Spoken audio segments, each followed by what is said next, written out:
It's the second week in college football wrap-up show and the first week of NFL action that we've all been waiting for. You've found us. It's the first round. With Chris Roberts, my co-host, I'm Ron Dolbeck, live here in the St. Jude studios, talking about everything in the world of sports. We're going to start off, Chris, with college football, my personal favorite sport. I could start off with some news from New England. I bet you can, man. I bet you can. I tell you. Oh, there's so much stuff going on. We could start with how Florida State did yesterday, but we're not going to. The first story I want to talk about is Texas LSU from Austin last night. I did so good on my picks. Aren't you thanking me? How much money are you collecting based on my picks yesterday? I said, get a teaser pick in. Take Army plus the 30. That way more than covered. I said Army was going to keep it close. They did. And I said take Texas on a teaser. They covered all over the board. We were watching that game last night. Unfortunately, that was a great game. It really was. It really was. That was great. But the first thing that comes to mind is an SEC defense, which doesn't make sense, right, and a Big 12 defense, which does make sense, gave up both over 500 yards in total offense, Chris. What the hell's going on? Well, that's what happened when you have two good quarterbacks. I mean, you had Joe Burrow, who threw for 471 yards last night, and then you have Sam Ehlinger, who threw for like 401 yards. So when you have two good quarterbacks, I don't care how good your defense is. I don't care how great your secondary is. I mean, those receivers, they were just getting open last night. You can't really stop. There's nothing you can do about that. Really. LSU, as we're watching the game, LSU looks great. I mean, they do. They look really super solid. I just think they went up against a really good offense because I love Sam Ehlinger. Right. I love this kid. I don't know what Baker Mayfield was talking about in the offseason. I think it's just an OU Texas rivalry thing, and he can't really be talking about Sam Ehlinger the way he did on Twitter. Right. I mean, that's crazy. I don't remember what his exact stats were last year, but I think it was like 28 touchdowns, 5 interceptions. He had something like 16 rushing touchdowns. Right. I think this kid is for real. Yeah, I think the guy is actually phenomenal. I mean, last night, going against a pass rush of LSU, I mean, the way he was able to handle that, the way he was able to maneuver that, the way he was actually able to take some of those third and longs and actually convert those, I mean, it shows that this guy has moxie. Yeah, he does. And, wow, LSU's offense, I mean, that's been one of the things over the past 10 years, even going back to when Les Miles was there. Right. Their offense has been MIA. I mean, I know you've got tough defenses in the SEC, but then last night they were just and it speaks to the defense of Texas, I think, a lot. But at the same time, you've got to give LSU full credit for their offensive performance going on the road against a top-ranked team. I mean, Texas isn't any joke. They're not back like Sam Ehlinger at the end of the bowl game last year. Right. We're back. Well, you're not back when you give up 575 yards in offense. Awesome game, but if I'm an LSU fan, I'm excited about their offense this year. Yeah, I'm excited too. Just looking at some of the pass rush and looking at how Joe Burrow was able to react last night, I'm definitely, if I'm an LSU fan, I'm definitely, looking forward to them going into conference play, playing some of those tougher teams. But also, as far as Texas being back, I think Texas had a better team last year, and they still lost 4 games. So, as far as that goes, I think Texas, they're on the right path as far as getting to be Texas of old, but I don't think they're just yet. LSU gets out of Austin with a victory that I can only describe as all right, all right, all right. That's a big victory. I mean, that they're for real against Clemson if they play them. Right. They're for real against Georgia. They're for real against Oklahoma. They're for real against Alabama. Right. I mean, LSU, I think they turned the corner, and I don't think Texas is too far away. But I mean, the way in the second half that LSU was just going up and down the field, especially passing. Right. Texas has got to fix that. They've got to get their stuff wired tight because you're not going to last long with that. Texas mirrors Oklahoma in a lot of ways. Super dynamic offense and then a phantom defense. That was. But that's every Big 12 team, though. Yeah, and you're right. You're absolutely right. I actually liked. I think both teams are good. I think both are top 10 teams. Right. You just can't be giving up almost 600 yards at home in a game that's going to set the tone for the rest of the year for you. And they can come back. They can still make the playoffs. Right. But, Texas, I'm concerned about their defense.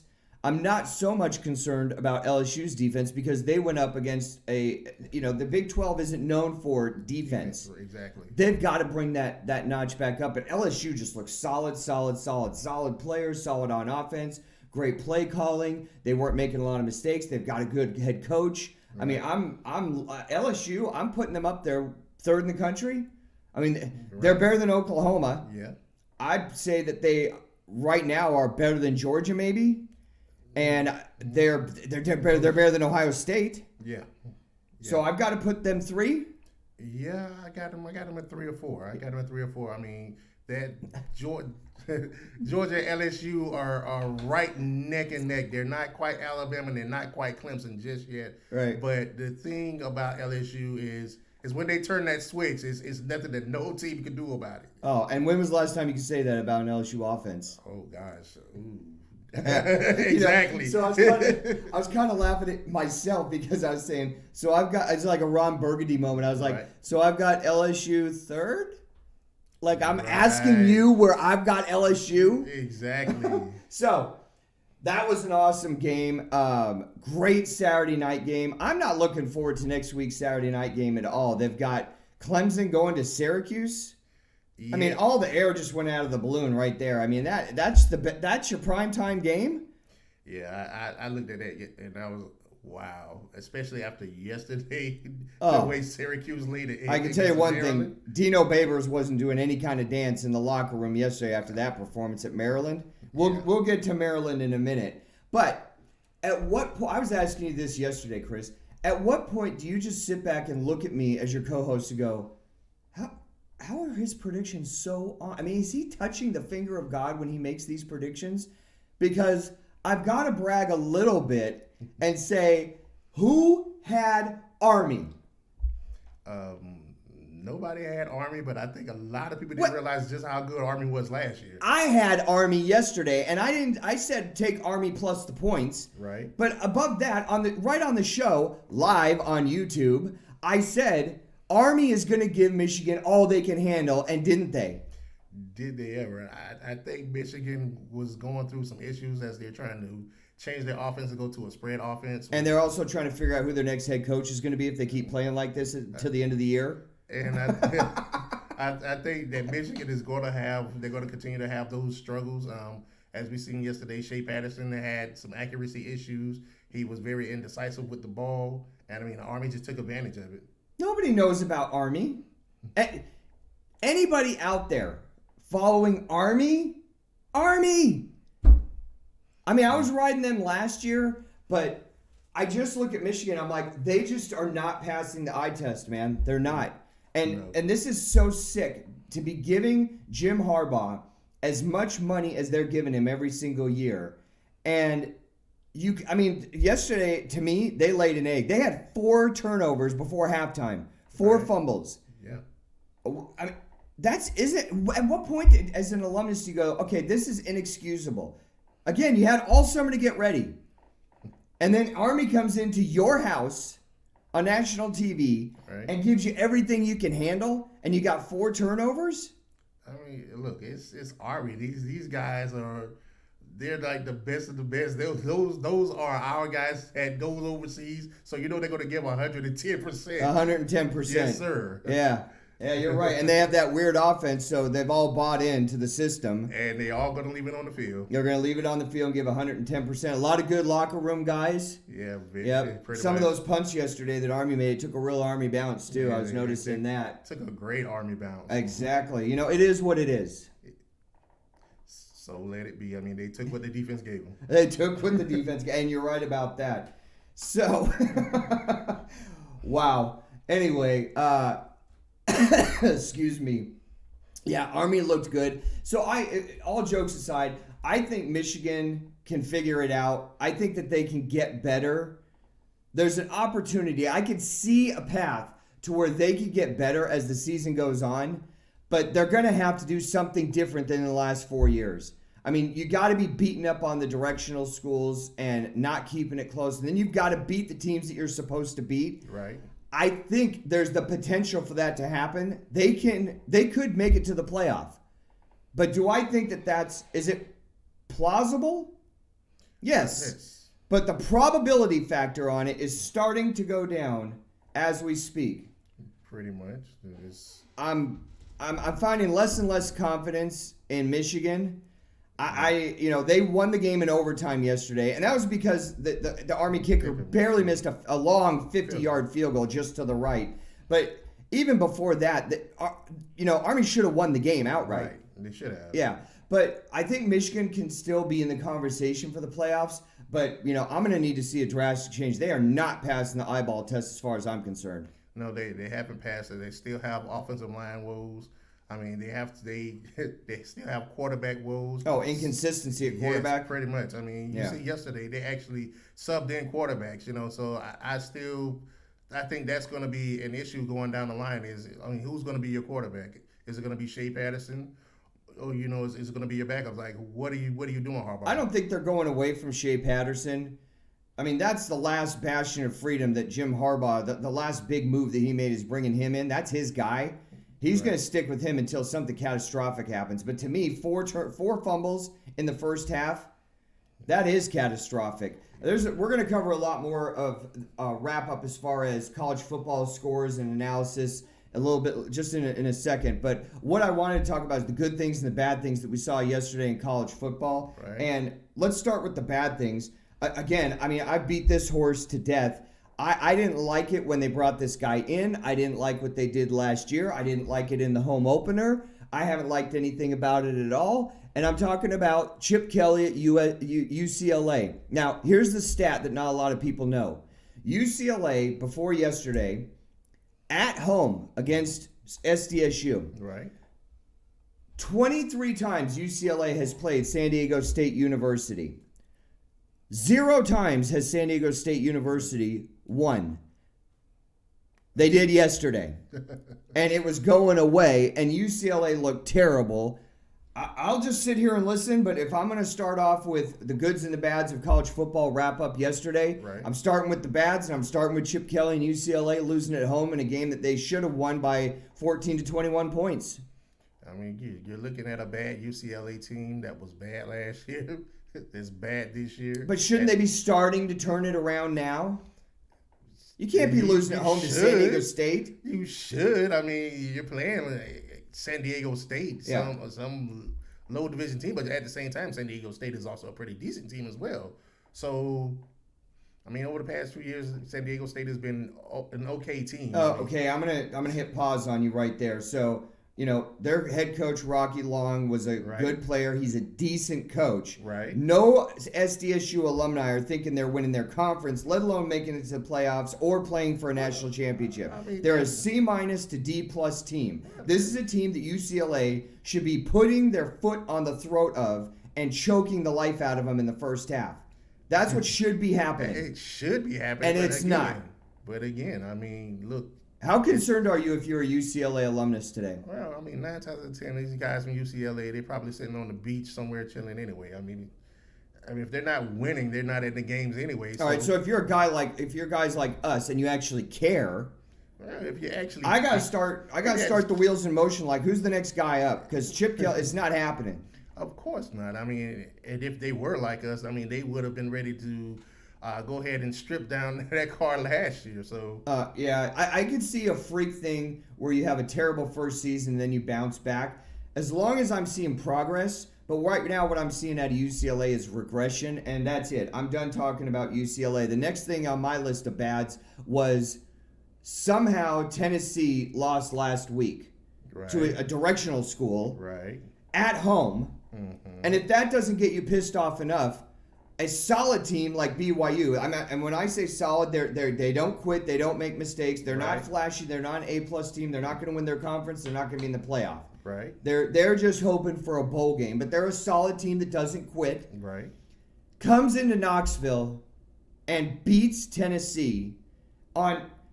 I mean, I'm not even a Tennessee fan, and I'm upset as somebody watching Tennessee. And it's not because I'm an SEC homer, because I'm not. Tennessee's up with 15 seconds left to go. Right. BYU has the ball on their own 23-yard line, and somehow they go all the way down on one pass, kick a field goal, send it into overtime. Mm-hmm. Tennessee melts down. BYU doesn't. BYU gets out of Knoxville with the win. This should not be happening. It's a great story. Right. I'm happy for BYU, but this should not be happening to Tennessee at home. And if I'm a Tennessee fan, I'm saying this is bad. This is not good. I am not excited about the direction that my team is going in.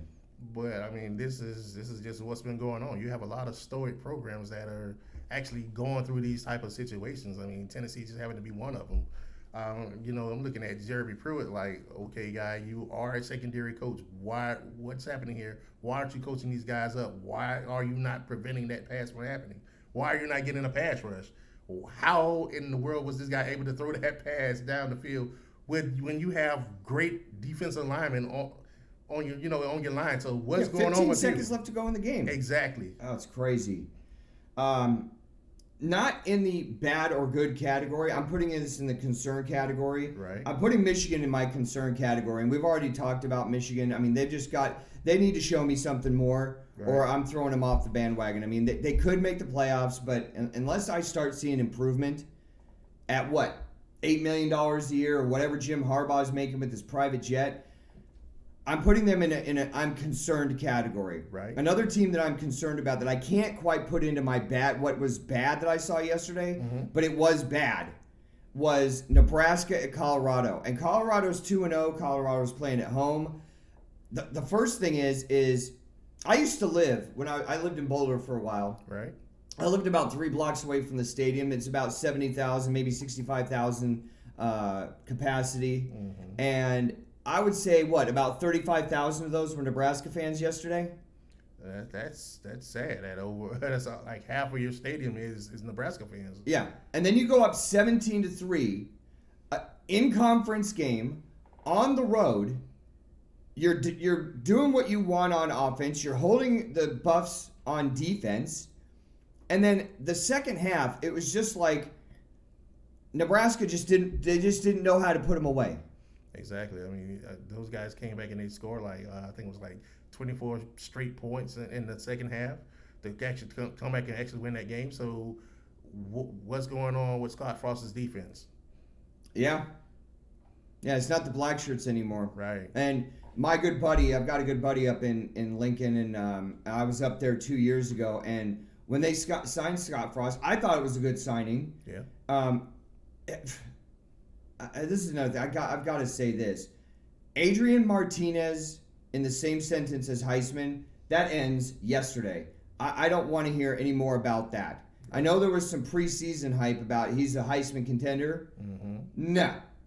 You got to let that go. This is starting to get into the overrated category when we're talking about Adrian Martinez for Heisman, when we're talking about Nebraska winning their own division. Right. I mean, this is, again, I'm putting Nebraska squarely right in the concern box as far as I'm concerned. They did not look good. They looked bad yesterday. They should have put that game away. I expect more at this point from Nebraska, Scott Frost, and Adrian Martinez. And if I'm a Nebraska fan, I'm kind of looking at the season like, it's going to be 8 wins and some mid-level bowl game. Well, I mean, right now, that's all you can hope for as a Nebraska fan right now. I mean, until Scott Frost is able to get some of these things turned around, 8 wins is probably all you're going to get for the next year or so. And that's really optimistic. Right. I was actually high on Nebraska, but enough about Nebraska, because my last bad category has to go to another one of my predictions. Florida State yesterday at home against a directional school, ULM. I told you they were powerful. You can't just take ULM for granted when you're a top school like Florida State. So I said Florida State could lose this game. They were a 22.5-point favorite. Right. Everybody laughed at me, and I said, Florida State is so bad right now. I mean, the dumpster fire with the vomit on it and the hair burning is so bad right now that they could lose this game. And you know what? They almost did. Yeah, I guess take it away. You're the FSU guy. Yeah, Chris, go ahead. I'm just waiting to see what you say now. Well, look, man, I was rooting for my own team to lose yesterday. That's just how bad it was.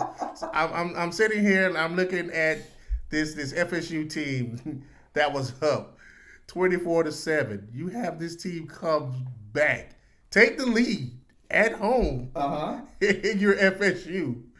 I mean, you have a wide receiver that's turned around the other way.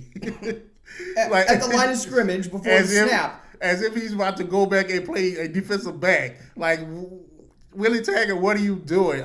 I literally was going for ULM to actually win so we can possibly go ahead and give this guy his walking papers. I mean, how bad do you want him out of there at this point? Oh, my gosh. Yeah, I have a guy who has no passion at all. We have snipers in position as we speak. As we speak. So let's talk seriously about the game. First of all, what gets me is they're playing at home and no passion. Man.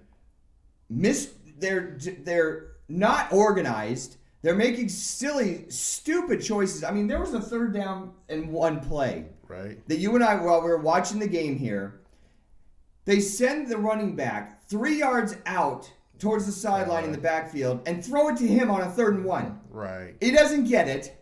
Right. I mean, it's that kind of decision making. And then how many times after a stupid play was ESPN going into a cameo shot on the coach, and he's just standing there. He's not talking. He wasn't talking to any of his players. He wasn't talking to any of his coordinators. His headset mic is up. He's not talking to anybody in the booth. And he's just kind of standing there with his hands on his, hips. Okay, this is normal. We're going to let a directional school gouge us on our defensive line. This is not a talented offensive juggernaut team, ULM. And how many times did the quarterback just drop back and literally flick the ball out on an 8-yard, 7-yard out, and they pick up 10 or 11 yards?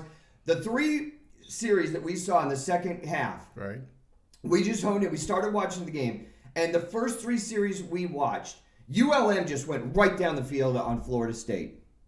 Yeah, and so, I'm looking at that. I sat there and I listened to the interviews last week with Willie Taggart and Harlan Burnett. The defense is fixed. Where was it fixed last night? I mean, you had a receiver catch the ball over a defensive back. The defensive back is looking like, what happened? He caught the ball. What are you doing? You have players that are not disciplined. You have Dontavius Jackson after a play takes his hand, grabs the face mask, pushes the guy's head into the ground. He's on the ground. Exactly. Right in front of the referee. Unsportsmanlike conduct. Yep. You had another play where the ULM punt returner waves his hand for a fair catch. You have a defensive back coming down as a gunner, hits the returner. What are you doing, Willie? What are you doing? Like, how angry are you this morning? You got a 1-point overtime victory on a missed extra point by ULM. And this is what gets me. Right. Listen, I don't curse. But, I'm not even a Florida State fan. I'm a college football fan. Right. I mean, you could tell right now, I'm seriously pissed. Because ULM misses an extra point that could have kept overtime going. Florida State wins by 1 point against a directional school at home. And you know what I saw Willie Taggart do? I remember I paused the television. As soon as the ULM guy missed the extra point, Willie Taggart does this. 2 number 1s up in the air and walks onto the field. You're telling me that you won by 1 point, right? That's what you're telling me. You won by 1 point. Yeah. You're not telling me you're number 1. What are you doing? You're putting 2 fingers up and walking on the field with a victory celebration because you beat ULM at home by 1 in overtime? Look, I need some Tylenol. Look, he lives the coach the other day, and come on, man. As an FSU alumnus, to see him singing the fight song after beating ULM by 1 point. If I could have jumped through the screen and tackled this guy myself, I would have. We were watching it on my brand new 75-inch 4K TV. You see the blades of grass. I wanted to throw a brick through the TV, and I'm not even a Florida State fan. And this is not Florida State bashing. This is reality. This is reality. He has got to be gone. I mean, seriously, if I'm the AD there, I'm not giving you till the end of the year to screw this up. I am starting the coaching search now. Exactly. And you're gone. This is not working. It's more than obvious. You're making stupid decisions. You're not ready to play on game day. Turnovers. Right. You're playing to the level of your competition yesterday. I mean, this is inexcusable. A 1-point overtime win. No offense to ULM. They played a great game. They played with heart. That school deserves full credit. This is not about ULM. This is about FSU not being ready. And what is my main thing since they hired Willie Taggart that I can't stand? I mean, this guy is just... They're not playing with heart. It's not. They're not playing with any fire, intensity, heart, intelligence, urgency. No. Did he look like he was coaching for his job yesterday? No, he wasn't coaching for his job. He was just sitting there like he was a fan, like he's just. I mean, he looked like he could have had a cafe mocha on the side of the. Right. I'm just. I can't. Yeah. I can't. We're on FSU. FSU is now in the category of Notre Dame and the Yankees. There's a moratorium on FSU. No, I'm not serious. I'm not even joking right now. You can throw Notre Dame in there, though, but don't. They're not Yankees. No. The Yankees haven't been relevant since you were a fetus. I mean, look, we're not going into baseball. FSU is on a moratorium. I can't talk about them anymore. The goods and the bads, we've covered the bads. Here's one of my goods. My Heisman contender. I mean, a lot of people, when I talk about this the last couple weeks, even with you, people are like, what are you talking about? My number one Heisman guy right now is Johnathan Taylor, the running back from Wisconsin. Yesterday, 19 carries, 102 yards, 3 touchdowns. He had another 3 receptions for 17 yards and a touchdown.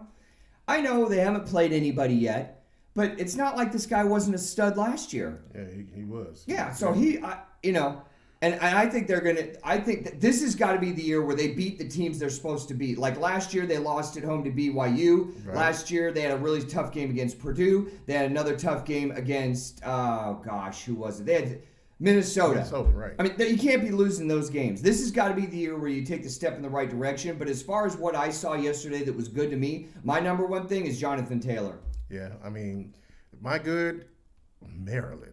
Oh my gosh, Maryland has been putting on a show the first 2 games. Yeah, I mean, talk about coming out of nowhere. Exactly. 70-0 against Howard, right. And then you play a Syracuse team who I'm willing to say is good. Dino Babers is a good coach, right. And they put it on him 63-20 at home. Yeah, I mean, you got to think about this, people. You had 5 players, 1, 2, 3, 4, 5, that had rushing touchdowns yesterday. You had against a solid Syracuse team. Solid Syracuse team. You had Josh Jackson, who everybody has written off from Virginia Tech. He had 3 touchdowns yesterday. I mean, so you're looking at this. I'm looking at this Maryland team, and I'm saying they're going to be the dark horse in the Big Ten. You guys better watch out. Well, I'm not sure about that. They look good now, and we're going to put them in the good category for this week. Once they have to start going on the road and playing, tougher competition. We'll see, but if I'm a Maryland fan right now, especially after the last couple of years with the deaths on the team, exactly, coaching problems that they've had and coaching turnover, mediocre play, and there's been a lot of reasons for it. I'm definitely excited if I'm a Terrapin fan right now. The other big game yesterday besides LSU and Texas was Texas A&M getting 17.5 at Clemson. I don't remember who I took on that game. Oh, yeah, I took Texas A&M plus the 17.5, and Kellen Mond, and they took him down on a drive with less than 30 seconds left to go, scored a touchdown, and saved my prediction. But, Clemson is obviously one of the top 2 or 3 teams that has separated themselves. This isn't anything obvious, but yesterday... I thought they'd get a lot more fight from Texas A&M, which was disappointing. Texas A&M offensively could not get it going. No, it really couldn't. And, it just goes to show you just how Dabo has found a way to eclipse Jimbo as far as the young coaches, as far as that goes. You can look at this basically rivalry between Jimbo and Dabo the last few years. Dabo has gotten the best of him, and Dabo is showing that if you do things the right way, I mean, that program is going to take care of itself. How much of the offensive problems yesterday was Kellen Mond, the quarterback from Texas A&M, and how much of it was the Clemson defense and defensive coordinator Brett Venables? I mean, you're talking about probably one of the greatest defensive minds in college football. I mean, Brett Venables is I mean, he's lights out. He's prepared. He actually knows the strengths and weaknesses of the offenses that he's facing week in and week out. And, I really think that was one of the key points to, Clemson actually being able to just beat, Texas A&M on every facet of the ball game yesterday. Yeah, I'm selling my stock on Kellen Mond right now. Not that I was ever high on him. No. But something's not right there. I just don't look at him and see him as a lights out guy. I mean, we can't even use the word NFL in the same sentence. No way. So he's not an NFL prospect, but I did expect more heart. I actually thought it was going to be a closer game than it was. I did take Texas A&M plus the 17.5, right. But I really thought it'd be, within a touchdown, 8 or 9 points game. And they did cover, but it really wasn't even that close. And when we talk about Clemson's offense, you got to start with Trevor Lawrence and Etienne and their wide receivers, Ross and T. Higgins. I mean, their wide receivers are so sick. Just Ross and T. Higgins, Justin Ross. Right. They're both 6'4". T. Higgins had, I think, 16 receptions for 168 yards and a touchdown. Right. Ross went over 100 yards. And Clemson didn't even look like they were really trying on offense, honestly. I mean, they just look like, yeah, we're going to, they could just kind of do whatever they wanted. They just kind of put it in cruise control. At least that's what I saw. Yeah, but, I mean, even though they are that good, they're going to have to get out of that mindset of just putting it on cruise control.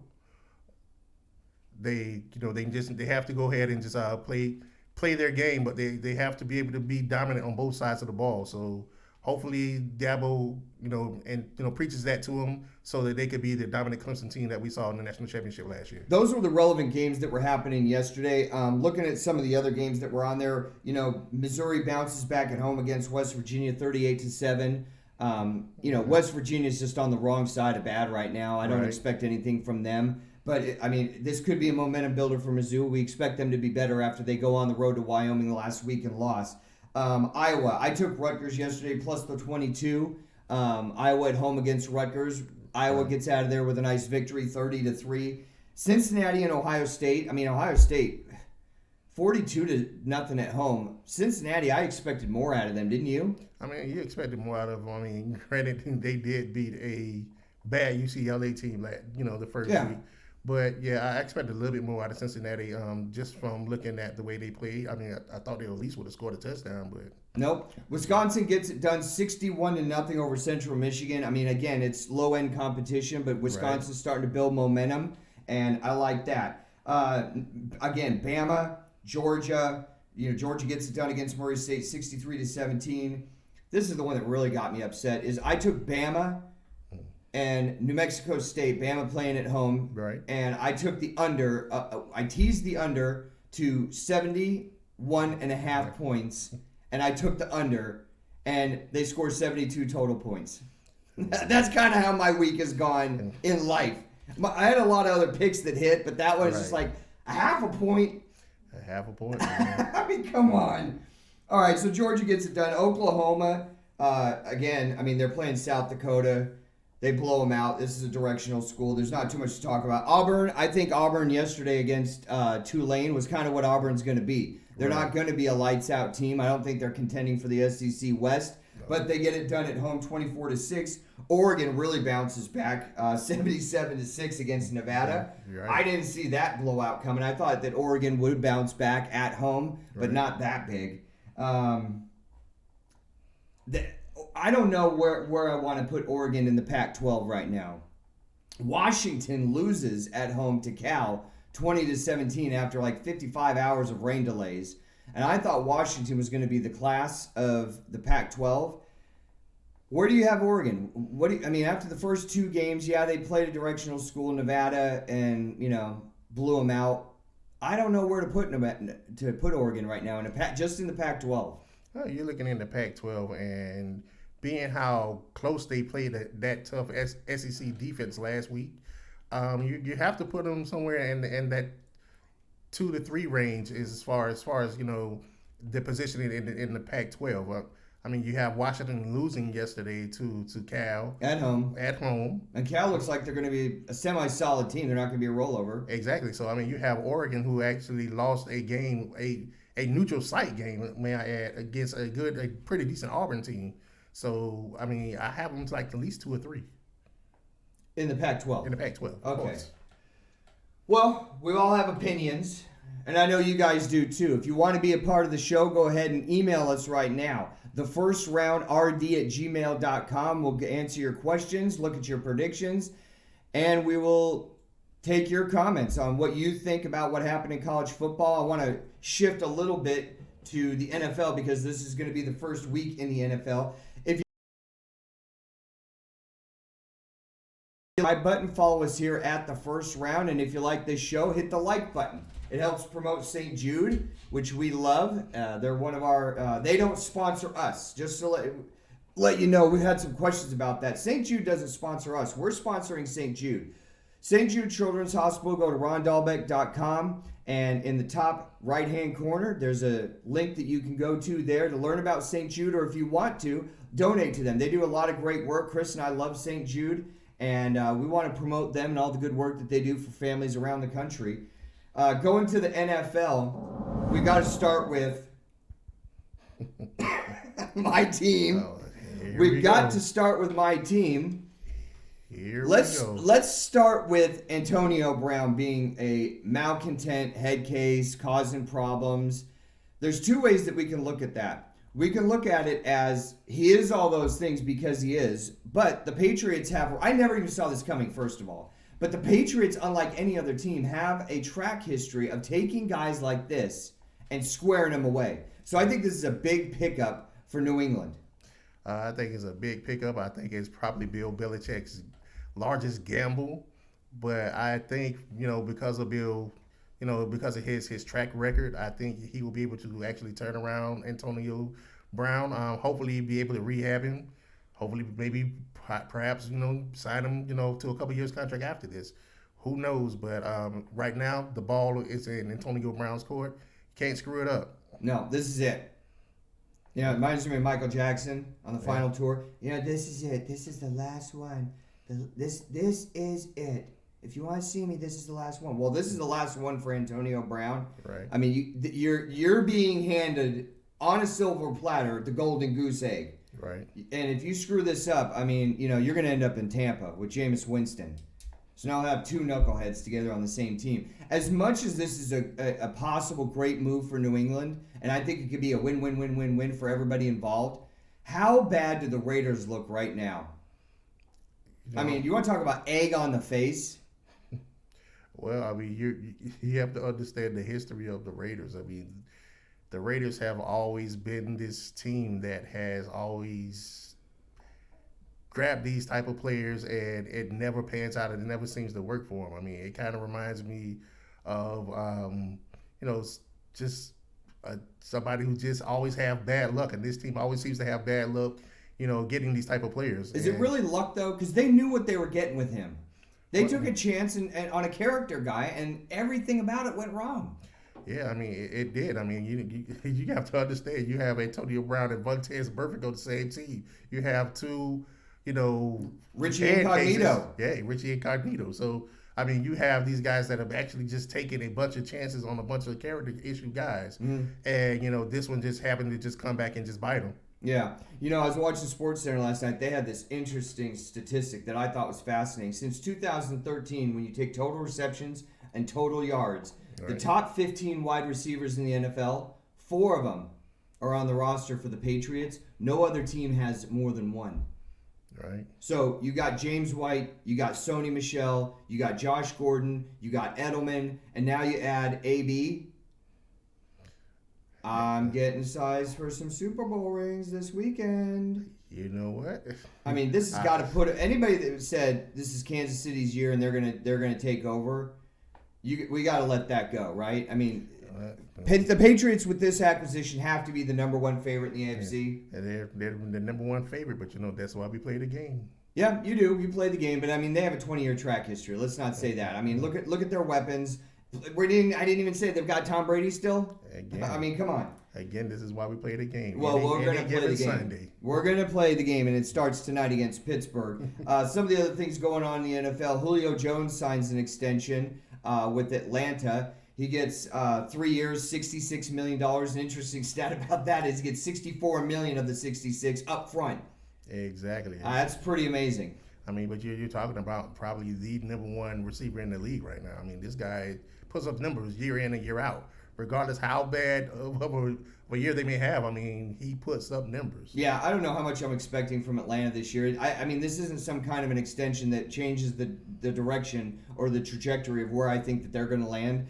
I think that their chances to win the Super Bowl, even go to it, are under 5% right now. But they did the right thing and paid some guy that's been loyal to them and solid, and that's a good move. Let's go to some of the big games. We talked about our big games yesterday in the NFL. Kansas City, 3.5 points, giving it to Jacksonville.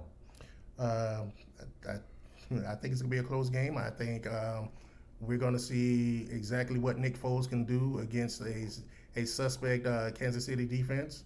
We're going to see what Mahomes can do against a pretty tough Jacksonville defense. So yeah, I'm putting this one in my teaser category, and I'm going to take Jacksonville plus the 9.5. I think it's going to be a close game too. Another game I'm kind of watching. Tennessee goes on the road, getting 5.5 points from the Browns. I look for the Browns to just take this game over. I don't know what kind of shape OBJ is in, but my prediction is take Cleveland and lay the 5.5.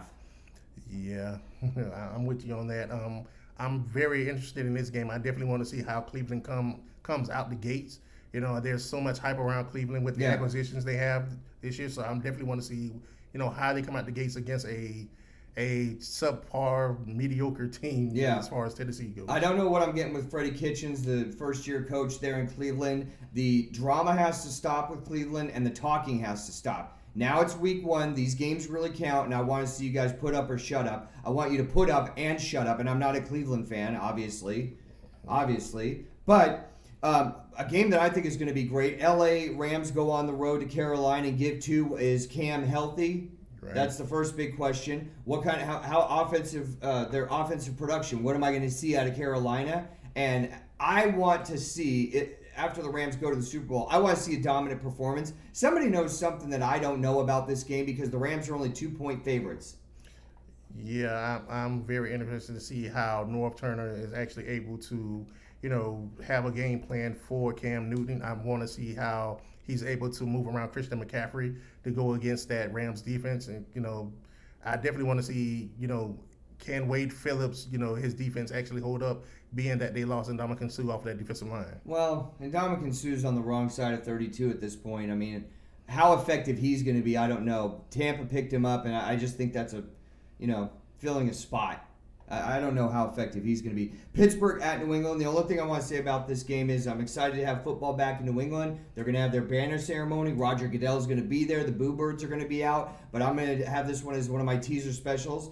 They're getting 7 points, so I'll take the 13 and take Pittsburgh plus the 13. I think Pittsburgh's going to have a solid offense. I think they're going to have a solid defense. I'm still, again, for the 5th year in a row, not sold on Mike Tomlin. But as far as this game goes, I'm taking Pittsburgh. Monday night, let's go to those games. Broncos and Oakland, I don't even care at this point about that game. The one I do like is I'm interested to see what Houston is. This is it. They've got to have a breakthrough season as far as I'm concerned. Saints at home given 6.5. Well, it's what's funny? What am I missing? That's the buzz, man. I think the Saints they're better than advertised, and I think they're going to cover that. Okay, so I'm with you on that one. The game that nobody wants to win. Detroit goes on the road to the Cardinals. Detroit's given 3 points. I'll take a money line bet on this at minus 150. I'll take Detroit to win. Again, it's the game that nobody cares about. No one's going to watch. No one's going to go to, and it doesn't matter. Neither of these teams wants to win this. I think that Detroit's slightly better, and that's what the odds are showing as a 3-point favorite. I'll take Detroit. The Giants could be an interesting game. This is definitely the swan song for Manning. This is it. They're getting 7 points on the road this season. Right. This season's the swan song for him. But they're going on the road to Dallas. Dallas is given 7. I love Dallas minus the 7. I think they're going to get it done. What do you see happening? I mean, I see Dallas getting it done. Also covering. I just want to see, exactly how they're going to use Ezekiel Elliott, tonight. I mean, being that, they say he's only supposed to take 25 snaps. I actually want to see, just how in shape this guy is, and is he ready to go? All right, last 2 games on the board. Washington goes on the road at Philadelphia. Philadelphia is given 10. I got this one like 2 months ago when the line came out. I teased it down, Philly minus 2. I think Philly's going to win the game. It's just going to be about how much they're going to win by. Baltimore goes on the road to Miami. I think Miami's going to be a dumpster fire. Quarterback situation. Flores is a new coach. I don't know what they've got on defense. I trust the Harbaugh. I trust the Harbaugh brothers when it comes to coaching in the pros. And Baltimore's always tough. I love Jackson at quarterback. I think he's going to settle down this year and even have a better year than he did last year. I like Baltimore and lay the 7. How do you see it? What I'm looking at the most is to see just how Lamar Jackson has he fixed his accuracy issues. We know he can run the ball, but the main thing I want to see from him is, has he fixed his accuracy issues? If he's fixed those accuracy issues, I mean, you definitely have a possible Super Bowl contender there. I'm not willing to go to Super Bowl contender. They definitely should be a solid team for the playoffs, but then they've got Cleveland and Pittsburgh in that division also. Last couple things going on in sports. An unfortunate story that came out over the night. Kawhi Leonard's sister, Kamisha Williams, was charged with murder. She's being accused of killing an 84-year-old woman at a casino over less than $1,500. I don't even know where to put that. It seems like it's not enough just to say it's sad. I can't say it's a sad situation, but it's very unfortunate that you will put yourself in a situation over 15 money, a small amount of money like that when your brother's a millionaire. The money is possibly there for you. So it's past that. I mean, we have to stop with we just have to stop with the violence, man. Yeah. So last night, UFC, Khabib Nurmagomedov gets done in the 3rd round against Dustin Poirier. You and I talked about that before. I had Khabib winning that one, and that comes through. And a good story, the Jets donate $25,000 to a Suffolk County, New York high school to keep their program going. Yeah, that's something that was very much needed. Basically, the school district actually went through a budget cut, which cut $69 million out of those programs. And, I think it's a good thing for the Jets to actually do that for these kids. Yeah, it's good to end the show on a positive note. That music can mean only one thing. We want to thank our support staff. The man on the board, Taylor, the son of God, my co-host, Chris Roberts, El Presidente, Chet 40. Thank you for participating. Thank you for listening. For all of us here in the St. Jude studios from the first round, we want to say take care, everybody. We'll see you next time.